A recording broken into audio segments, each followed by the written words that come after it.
everybody, and welcome back to All the Mods 9. How's your day been? Good? Let me know down in the comments below. So, today we're finally starting it. GregTech. Yes, I've been meaning to start GregTech for ages now, so let's get into it. But before that, we've done a stream since last episode, and we've done some things. One, we built a whole GregTech area, and I'll show you that now in a moment, but we upgraded our space station a small bit. So, before we had our molecular assemblers and pattern providers down in the south area, but I've since removed those and upgraded them now to the mega crafters. And so that means we have a total of about 26 of them. I just need to get the rest of the crafting storage units for the rest of these crafters here.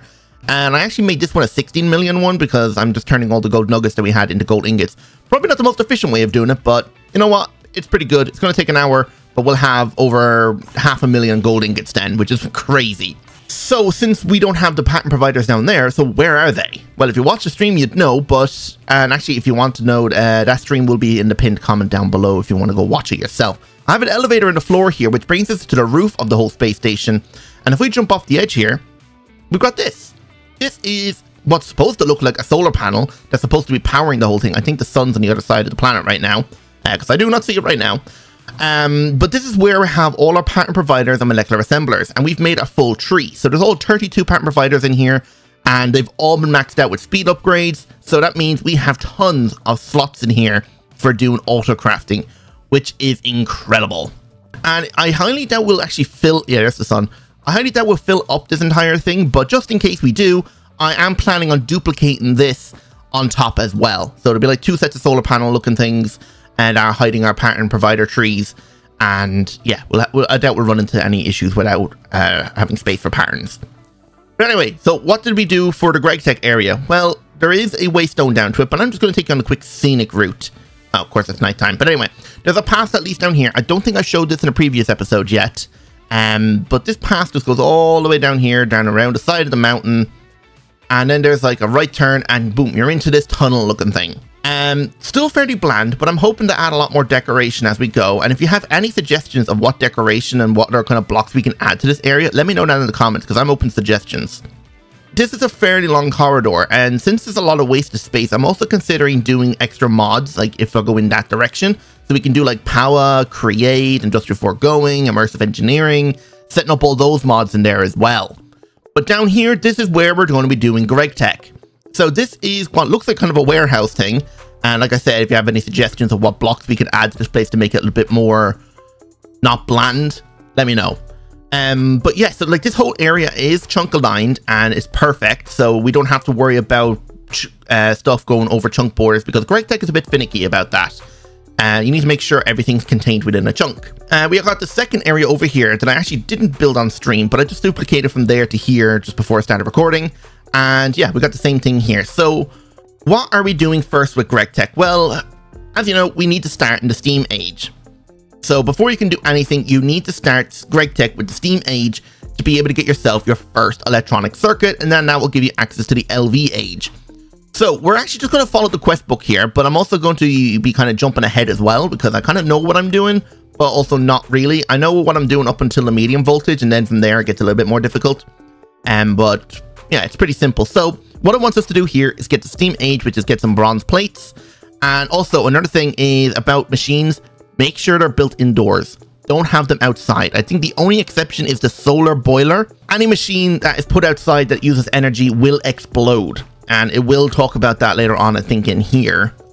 Or maybe it does it in here. I don't know, somewhere it mentions about machines exploding if you're not careful. But anyway, Steam machines are more or less okay. But what it wants us to do is get ourselves alloy smelters, extractors, compressors, macerators, forge hammers, steam forge furnaces, and steam rock crusher. They're optional quests, so we're not going to really worry about those.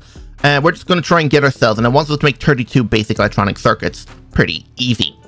So let's begin. So we need to make ourselves a set of GregTech tools, and we can actually use those using diamonds, which is actually pretty good. It's a good material to work with.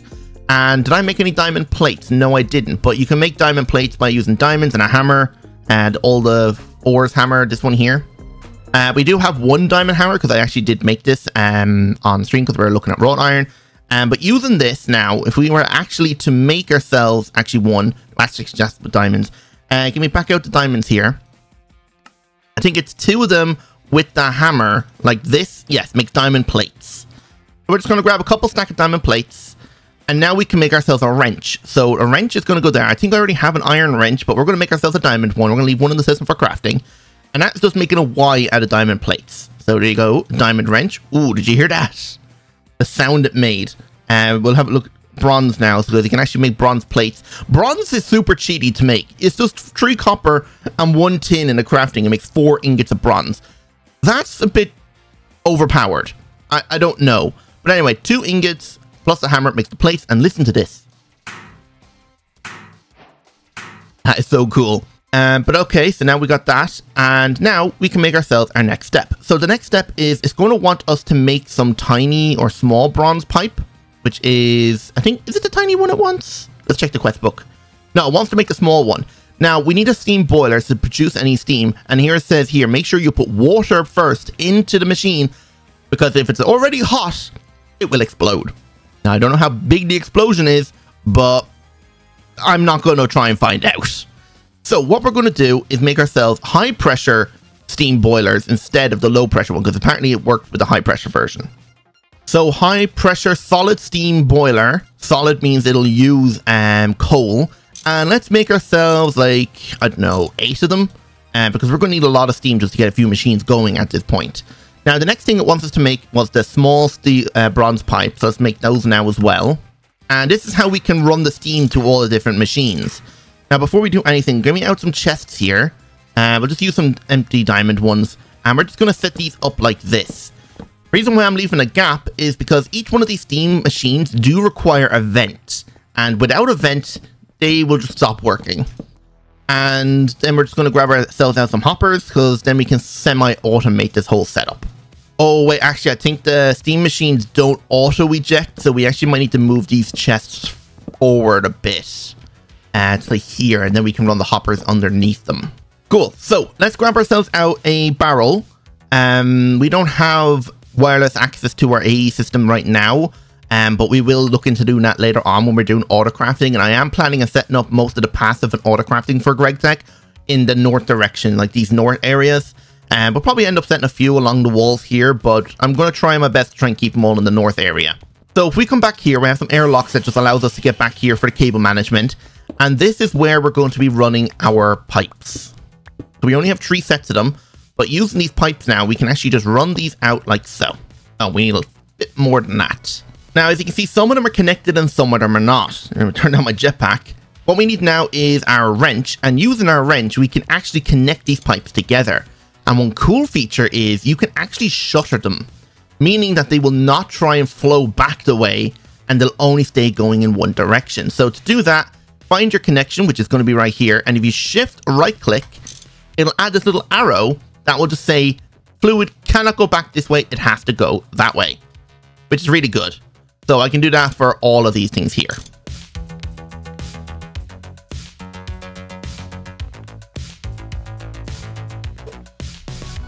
Okay, and now we want steam to go into this thing now. So to do that, we're just going to run a few pipes right here, grab a high pressure steam boilers, and we're just going to connect these up like so. Okay, maybe it has to work with an odd number, so we'll just put that one away. So we just need to hook these all up, and then we're just going to direct them all to face out that way. Okay, so then that connects to this pipe, and then goes up the way into this pipe. And now all these machines that we will be putting down will be provided with steam. Now we need to get ourselves out a sink. So I'm just going to grab out a basic sink for now. We have a barrel, and I'm also going to need some universal pipe. Why universal? Because we can actually pump items and fluid through the same line. So we don't have to have 2 sets of pipes going across this thing. So we can actually do it on the end right here. So we'll put a sink right there, put a barrel right there, connect these on top, and grab out our pipe wrench and some acceleration upgrades as well. Why not? So we want to make sure all these things fill up with water first. And since it's very slow, just do that. And as you can see now, they're filling up with water each, which is perfect. So now in the last one, the barrel, let's grab out some coal. We just need a couple stacks of coal. We don't need a whole lot. We're not going to be planning on staying in Steam Age for long. This is just to get started. But as you can see now, it's started up. And they're all just going to start turning on one by one. Amazing. So now all the machines back here should be getting steam. Now I just need to grab a few more pipes just to make sure everything here is hooked up. So the first machine we're going to make is an alloy smelter. So let's make ourselves our high pressure alloy smelter first. Or do we need the extractor? You know what? We might as well make the extractor as well. Because I think we need a little bit of rubber to get started. So we'll have ourselves our steam extractor. Actually, we might be able to get away with just making the alloy smelter first. Yeah, so we need a bronze brick hull, which is pretty cheap. So some bronze and plates and bricks. Easy. And what we need the alloy smelter for is for making this tin alloy. This tin alloy is how we're going to be getting high pressure versions of all the things here. So we can put the alloy smelter there, right click on one of the sides to have a vent, and tin alloy is literally just tin and iron. So in they go, and this takes 10 seconds per craft. And for some reason it seems that we're just not getting enough steam, which shouldn't be possible. Maybe the temperature hasn't risen enough and the buffers inside the pipes aren't full. We can disconnect this side here so all the steam goes this way first, and then we'll see from there. How are you doing now? You're struggling, but it's not resetting the craft, which is actually kind of good. So we'll just leave this run for a minute and we should get ourselves some tin alloy. As you can see, the buffer's filled up now, so it's no longer stopping. And the hopper auto ejects into this chest. Right, we need a good bit of that stuff to get started. We need one small pipe to upgrade this guy, and once the high pressure one is made, oh, you can actually see the steam buffer building up in the top. You can see 2 buckets in it now. Okay, I didn't know that was a thing. But yeah, this is pretty good. So using the steel, or the tin alloy, and a hammer, we can make ourselves tin alloy plates, and then turn those plates into the small tin pipes. Okay, what am I missing? The hammer. So using that now, we can actually break this. Oh, my pickaxe is way too fast. We're definitely going to have to, when we upgrade this thing to unobtainium, take off some of the efficiency upgrades. But now we can actually upgrade this guy here. Oh yeah, we need wrought iron. Now wrought iron is made by smelting iron nuggets. So if we just grab out some iron here. So take out like full inventory's worth of iron nuggets. Why not? And grab ourselves an ender bag that I have hooked up to a furnace. So this will auto smelt everything in there for us. And we can put this back. So now using those iron nuggets. So if we look up iron, you can see we have 1,500 wrought iron. Just combine those back into an ingot. Pretty good. And then we can just hammer this down to make ourselves our wrought iron plates. But now we can make the high pressure steam one. Actually, not just yet, but we'll make the alloy smelter first because it only requires 1 pipe. Put you back down and vent, and off you go. And as you can see, now it only takes 5 seconds to do it, which is way better. Okay, so we have enough now to upgrade to the high pressure steam extractor, and we can put that down right there and add a vent.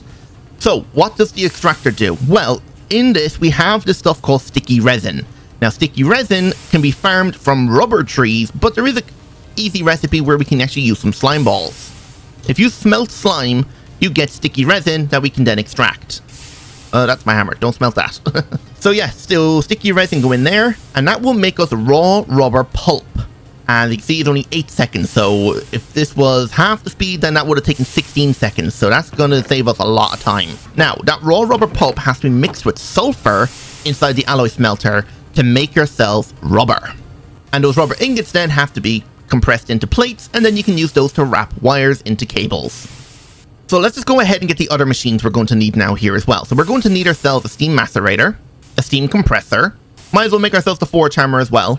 And that's it, and upgrade these to high pressure. Macerator, compressor, forge hammer. And make sure they all have their vents. Getting fairly loud back here, but just make sure you reconnect this pipe there. So what we want the macerator to do is to crush wood down into wood dust. I'm turning this down manually. Oh my god, that's so much better. It's just way too loud. So this will crush it down into wood pulp, and you have to compress this wood pulp into wooden plates, which is this guy here, the wood plank. And then you surround that wood plank with the sticky resin, and you get resin circuit boards. So while that's all doing that, let's go make ourselves our other tools we're going to need. So we're going to need some diamond rods. Then we need to make ourselves a saw. Is there a diamond saw? There is. We do need a file first, so I don't think there's such thing as a diamond file. Or is there? There is. Okay, cool. So everything can be made out of diamonds. And I think also, yes, you can enchant these tools with unbreaking and mending. So you could essentially have your tools live forever, if you're careful. So a file, 2 plates, and a hammer, and then there was something else I needed. 2 sticks. There we go. So that's a diamond saw. And now the diamond saw is going to cut these diamond rods into bolts. And then we're going to actually, you might as well do them all. And we're going to file these bolts down, if I grab back at the file, into diamond screws. There we go. So using that now, we should be able to make ourselves a screwdriver. Oh, we need more diamond rods. Okay, we'll just make 2 more of those. So diamond screwdriver. Is there any other tool we're currently missing?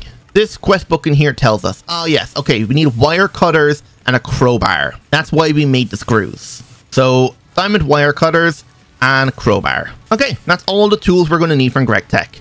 How are we looking here? We got plenty of tin alloy, which is nice. What we can actually start doing is grabbing this raw rubber pulp now and sulfur.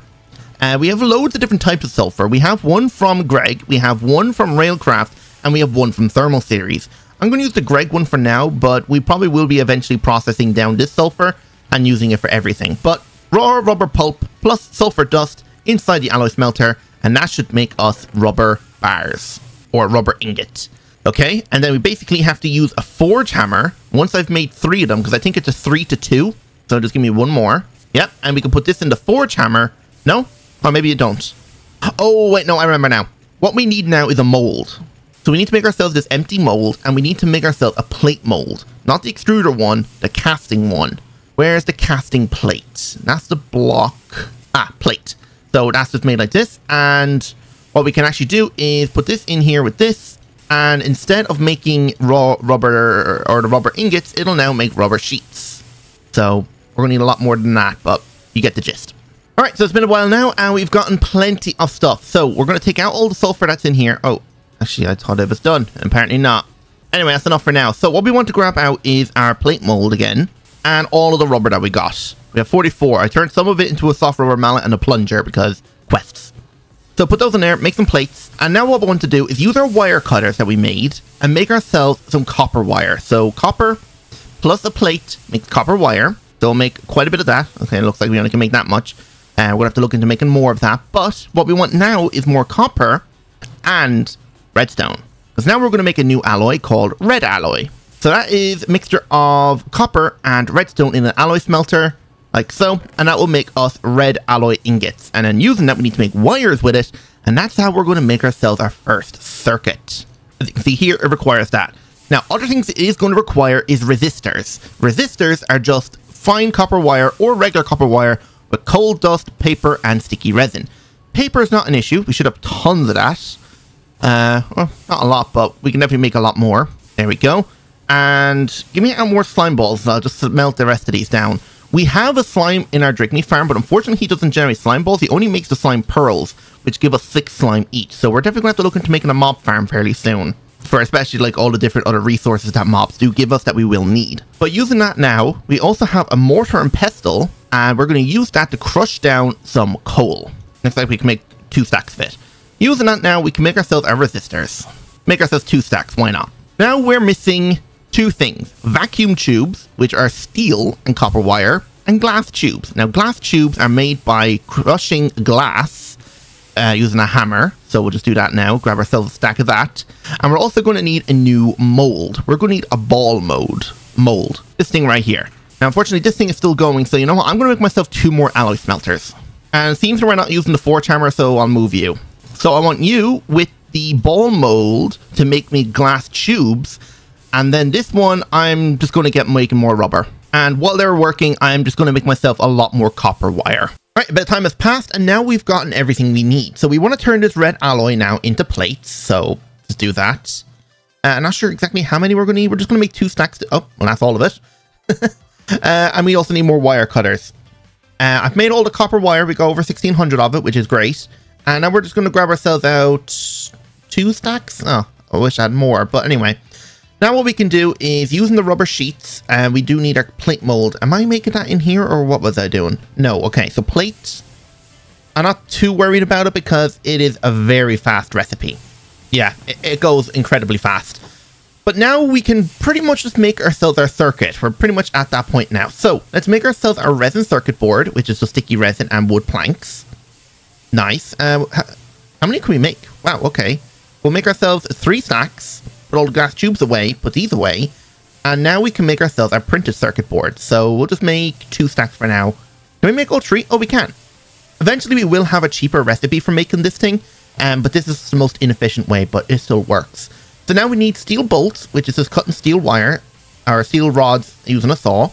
No problem. My god, that is loud. I have to stand over here just not to hear it. Oh my god, that's so much better. Right, now we can make ourselves our red alloy. So that's just wrapping red alloy wire with a rubber sheet. And seems we're going to make 2.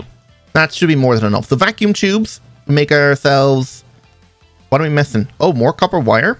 All right, there we go. So a whole stack of vacuum tubes. And now we should have everything to make ourselves half a stack of circuits. Yes. And there is our quest complete. Wait, how... Oh, any type of macerator. Okay, I was about to say, hang on, I didn't make a LV macerator yet. What are we missing to complete this quest? Oh, this button here. There we go. We completed the Steam Age, and look at all these quests. So now it's time to start the LV Age. So, wrought iron, we've already made some. I don't know why it's asking to make it here when we needed it for the high pressure version, but whatever.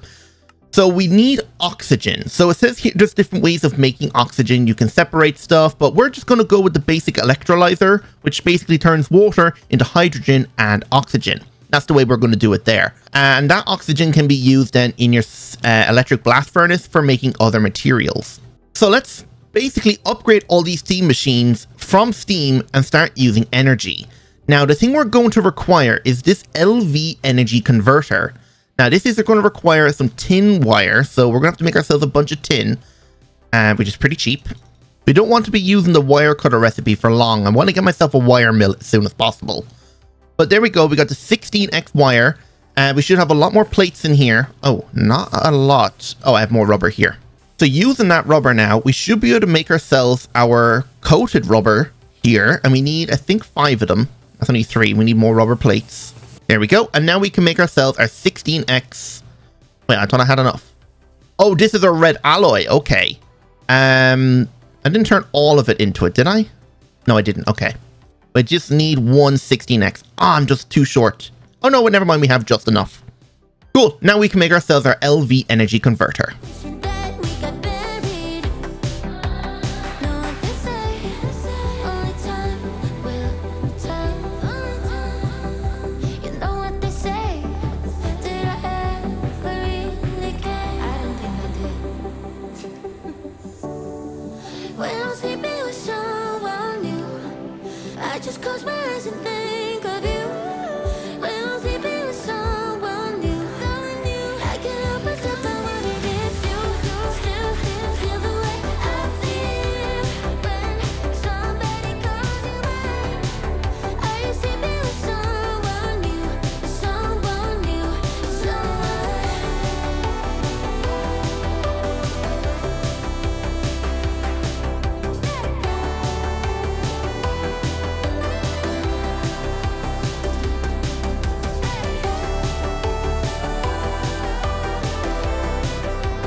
Alright, so this is more or less where we're at now. So, we've got a good bit of LV machines up and running. We got a centrifuge here who was turning the sticky resin into raw rubber pulp as well, but also giving us glue, because glue is going to be needed for the next tier of circuits.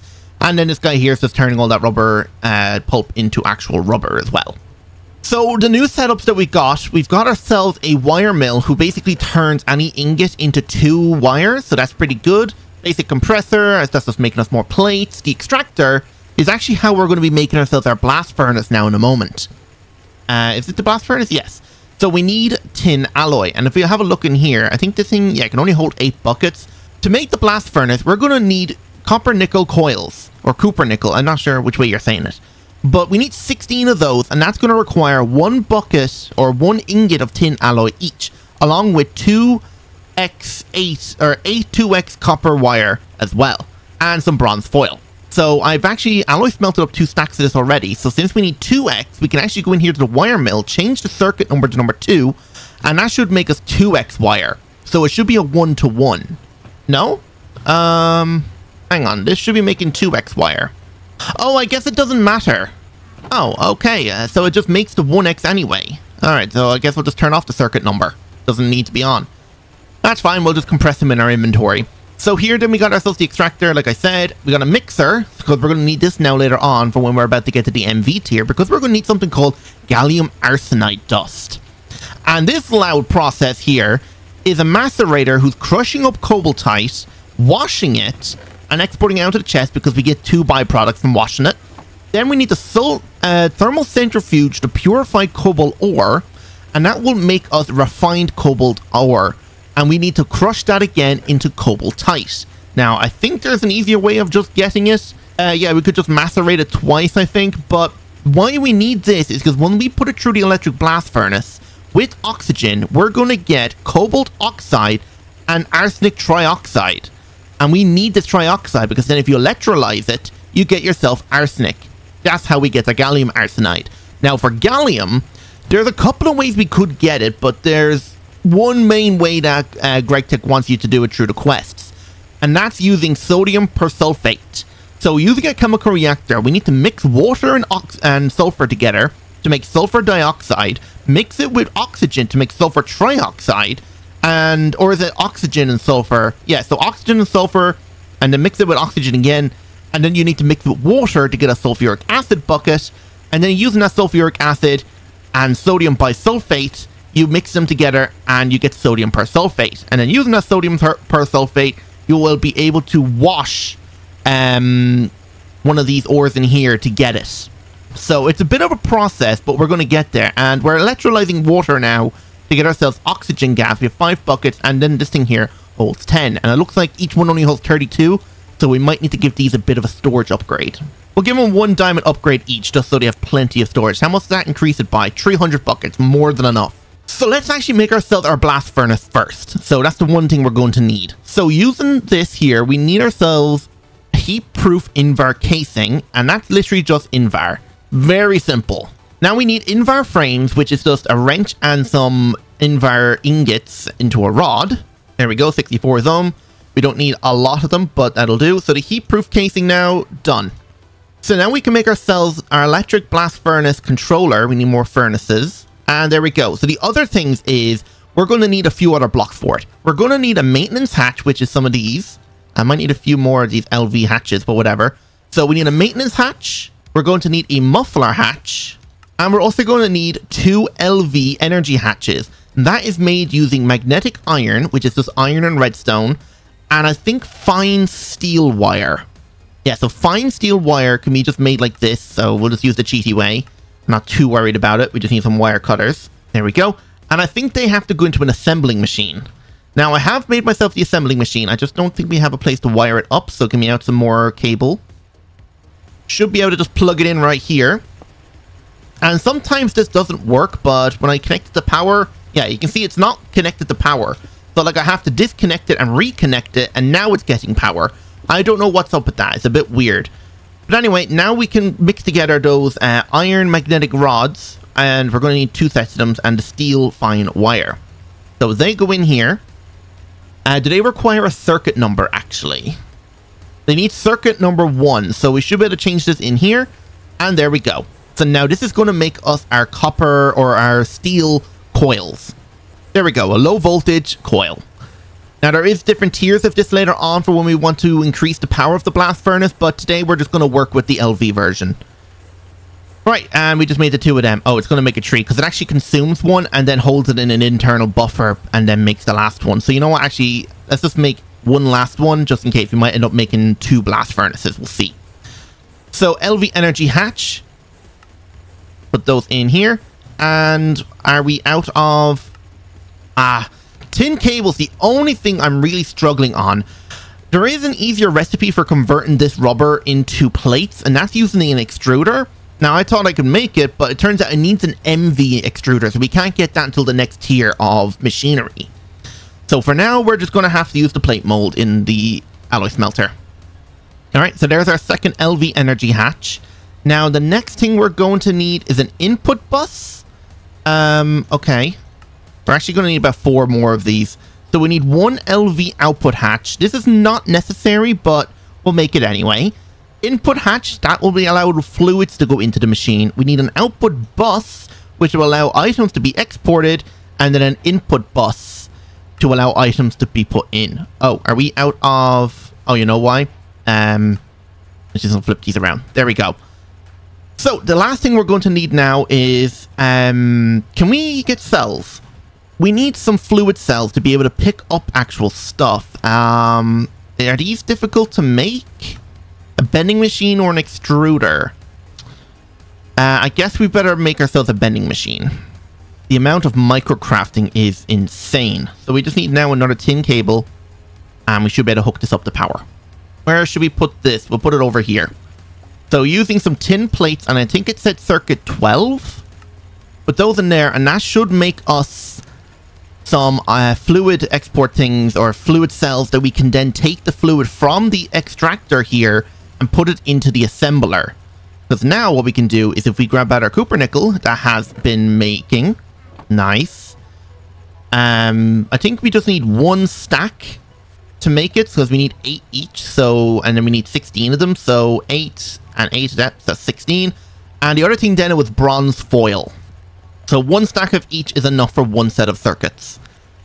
And yes, we've made ourselves our fluid cells. So we should be able to click this, fill up the cells, and then transfer them here to the assembler. Now, what circuit does this need to be on? No circuit at all, so we don't have to have any circuit. Good, so we can just put these in here, and with our fluid, there we go. And it seems we have to click each time. But now it is slowly making us our copper nickel coils. Do the first one right here. This is a fairly tall machine. I think it's 4 blocks tall. So we want our electric blast furnace controller here. We're going to want ourselves an input bus right here. Actually, you know what? Let's actually have the export bus on the left here. So that eventually, when we have a second one here, they'll both export into the single point. Next up then is an LV output hatch. I think that goes on the top. We need an input hatch, and that's for fluid. So we'll put that right here, so we can run the oxygen into it. The output bus, we said we're going to go here. And now it's basically just building the rest of the thing. We just need our Invar heat-proof frame thing. And also now the 2 LV energy hatches, they will go on the back right here. And oh yeah, we also need a maintenance hatch, which we'll just put the back middle as well. Why not? We can actually run the cables under. So we'll just put these here and here. And now the 16 coils, or the center has to be hollow. There we go. And actually, I think the top middle block actually has to give it room. But now you just surround the entire thing here in the heat-proof casing, muffling hatch in the middle, and the fluid output hatch, I'm just going to stick in the back right here. We don't actually need it right now, but we're just going to leave it there. And yes, the muffler hatch needs access, so it can't be a block above it. But this is essentially our entire thing built. Now, there is going to be some issues with it, so we need to repair those. And that's just by right-clicking the thing with every single tool that we have. Actually, now that I'm looking at it, it doesn't seem there is any issue. In here it says, grab your tools and open up the maintenance hatch. There's a problem to fix. With the appropriate tools, you can click on the maintenance hatch to rectify any and all issues. Is there any issues? I don't think so. Let's just click in here anyway, just to be sure. But usually it tells you if there's any issues. This thing is working fine. Okay, we don't have any maintenance issues. Good. So since this thing wants to be ran at MV, each one of these LV input hatches require 2 amps. So we're going to need another converter, and we're not going to need such a high level version. We're just going to need we'll make an 8 amp one. Or is there a 6 amp?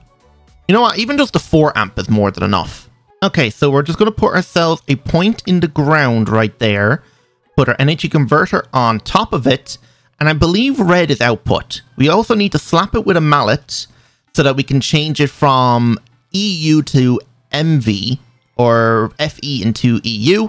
So now the thing's full of power, and the only issue is we don't have enough cable. I need to get one more 4X cable.